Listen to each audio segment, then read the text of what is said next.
Hi everybody, Anthony Navarro back with Brady.Pesola, and we're going to be asking him a couple more questions. One of the questions I have is, what doors opened for you after One Man Army? Because from what I understand, episode 1 and episode 9 were the highest rated of the 10. So what things opened up for you? Because I saw a couple of small film things that you did right after that, but what are some of the things that happened for you? Gosh, One Man Army was such a good experience, and not a lot of doors open, but there were a few that I was able to take advantage of. And I had thought about film and TV for a while. I was on a Japanese soap opera in 2006 when I first got out of the Marine Corps. It was awesome. It was a quick little 5-minute with just Japanese. I had no idea of knowing. It's cool. And I always thought about it, and then One Man Army jumped up, and I was really humbled to be around people like Michael, yourself. I learned a lot, and I just couldn't believe, I actually made it on the show, being around guys, like Navy SEALs and MARSOC dudes. Right. Many of your caliber have been shooting longer than I've been alive, so. Once again, a reference to the old dude. Yeah.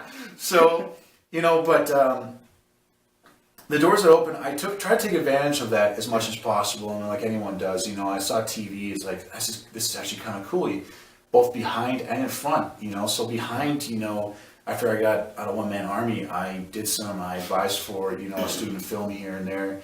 One was actually a Marine that was in college doing for his film, so it was like a little war scene, and it was an interesting film, a little scenario I got to act for. And then there was by Brooklyn Girl Productions, Janine Myring and John and Lone Star Productions. They're all kind of separate now, but they had James C. Burns, who's the voice of Frank Woods from Black Ops. Right.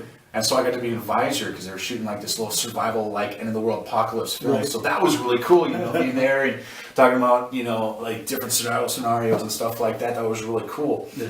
And then I auditioned for many parts, and one of those auditions came back. It's actually Triggers. I actually auditioned for to be the host of that show. That's awesome. Triggers with Will Willis. And I found out later on that they chose Will Willis. Like, yeah, no shit. All right, cool, yeah. Of course you would choose Will Willis. That dude's a badass mother, Yeah. So, but they said, hey man, we saw that your resume, or we saw your video. Right.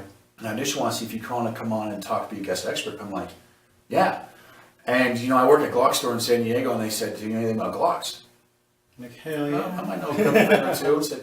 And so basically want to debunk the theory of special operations using the probability of them using a Desert Eagle, and then the benefits versus a Glock, and obviously Glock, Desert Eagle, obviously it got debunked, they put up this whole scenario where it make it look like we put up a test for him and stuff like that. Right. And Will Willis had actually swan dived off the platform in one of the scenarios, and you could hear every producer's butthole like just pucker up. Like it was an audible loud pop, and they're all like, oh, and he's laughing his ass off, It's Right. funny. And that was really cool. I was really glad to be part of that and got to go on camera and talk about, my knowledge of Glocks and Right. and the obvious, Desert Eagles not being part of special operations, too heavy and ammo too expensive. I mean, I've shot Desert Eagle at 50 caliber a couple times, and the first time I was like, boom! So I did that, and there's no reason to ever do that again, I'm surprised you could wrap your hand around it. But what's really neat too is looking back at the other guys who were on the show. Sean involved in a lot of political stuff, and he's involved just in a myriad of different things. So Sean looks like he's been doing really well for himself. He's been going back and forth between college and a lot of contracting, going back to the old business. He was on VH1's Naked. Was it Naked and Dating? I think it was. Yeah. I decided not to watch that. I didn't watch it. Like, cool, dude. That's awesome. I don't want to see your ass on TV. Like literally, I don't want to see your ass on TV. Brent Gleason. Yeah. Just a wonderful gentleman. And when I first saw him get on the van when we were on our way to film for One Man Army, I was like, oh, I'm so screwed right now. I am so screwed, dude. This guy was just very imposing in a lot of ways. He is. There's a poise to him that you only get from a confidence of being good at something. And what's kind of neat is he actually was talking about a business venture that apparently just, it's taken off after the show too. It is. He's so knowledgeable about internet marketing. He's taken advantage of that and done so well for himself. and he actually jumped on Stars and Stripes. Yeah. And that was fun watching him. He did a great job and represented the military well and awesome. It's just too bad that a lot of people were all upset about NBC and all that stuff, you know. And instead of putting things aside and looking at for what it is, it's military dudes training civilians and bringing an understanding of what a lot of the special forces guys do, you know, the Navy SEALs, the underwater super ninja scuba snipers, you know, whatever they do. And then, so that was cool to see him, and then yourself jumping on with It was American Guns. I was Yeah. on there for like 15 seconds.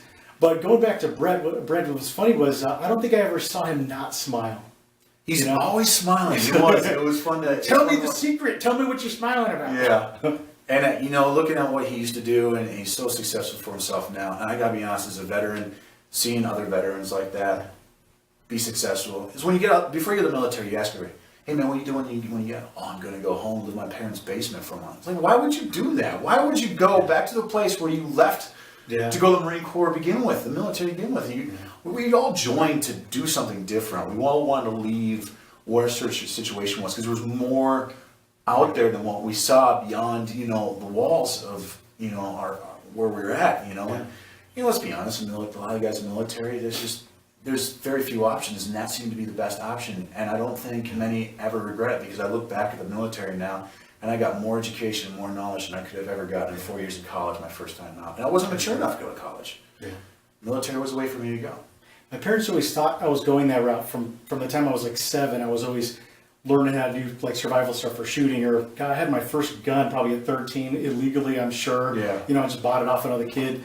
And but to their surprise, after high school, I went the medical route. But there was a key teacher that told me one day, he's like, you know, you seem to be really intent on learning how to kill.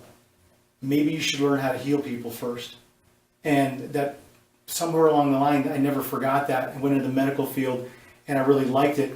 Me and nursing, I always kind of mention it. It's almost like a bad breakup with a girlfriend, because I love nursing. It's just the bureaucracy and the way nurses are treated, the way we're paid, the way we're always thrown under the bus. It just got to me. But my wife is a nurse. I'm very proud of her for what she's doing. And that was one of the things that instantly brought us together, was the fact that if you meet another Marine, what's the first thing you think? Oh, where'd you go through boot camp? And you immediately have that, oh man, we went through the shit together. We went through horrible stuff together. Well, we instantly had that rapport when we started talking. So, but again, we're going to be right back with Brady.Pesola, Anthony Navarro with Colorado Shooting Sports.